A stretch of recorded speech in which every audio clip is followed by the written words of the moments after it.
Salut les amis, vous êtes sur MMA France TV. Je vous propose aujourd'hui une interview de Cain Velasquez. Pour ceux qui ne l'auraient pas vu, j'ai aussi fait la traduction d'une interview de Francis Ngannou.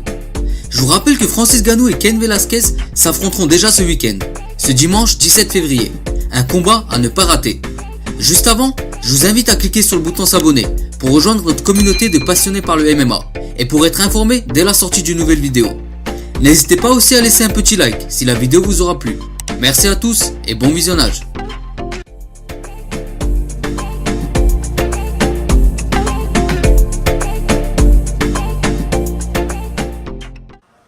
À quelques jours du combat, beaucoup de personnes estiment que tu as perdu énormément suite à cette longue pause de 2 ans et demi. Mais toi, comment tu vois ça? Peut-être que tu sens que tu as gagné quelque chose grâce à cette pause. Et les gens croient en toi parce que tu deviens meilleur. Oui, je vais prouver ça au moment du combat. À quel point je me suis amélioré pendant ma pause.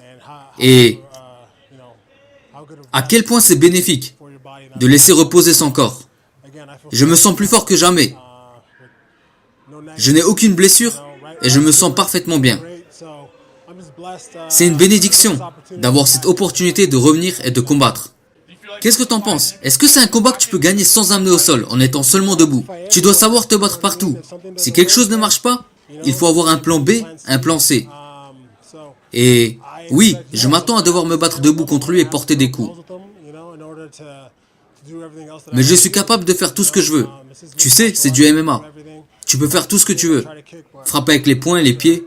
J'arrive à mettre des kicks à mon entraîneur, bien qu'il bouge énormément. Je m'entraîne dur donc. Et dans l'octogone, plus t'en sais, et mieux ça sera pour toi. Donc je suis impatient. Et je pourrai montrer aux gens comment je me suis amélioré. Si on analyse Francis, on sait qu'il a une puissante frappe de ses poings. Mais est-ce qu'il a d'autres points forts? D'autres points forts? Oui, il envoie des kicks de temps en temps. Dans tous les cas, je suis sûr qu'il frappe très fort et qu'il est très puissant. Je suis sûr qu'il est fort en saisie. Je suis sûr qu'il est très fort pour se défendre sur les prises de lutte. Et je le répète, il est énorme et très fort. Il n'est pas là sans raison. Il n'est pas connu pour rien. Il a de l'avenir. Il a encore quelque chose. Il n'est pas encore à son plein potentiel. Il a encore beaucoup à apprendre. Et je suis sûr qu'il s'est énormément amélioré depuis ses derniers combats. Et je m'attends à voir ça. Je m'apprête à aller dans l'octogone et porter des coups très lourds pour réussir à passer des amenés au sol. C'est après des gros coups que les amenés au sol fonctionnent. Mais si ça ne marche pas, je vais frapper avec les poings et les pieds. C'est quelque chose que je maîtrise.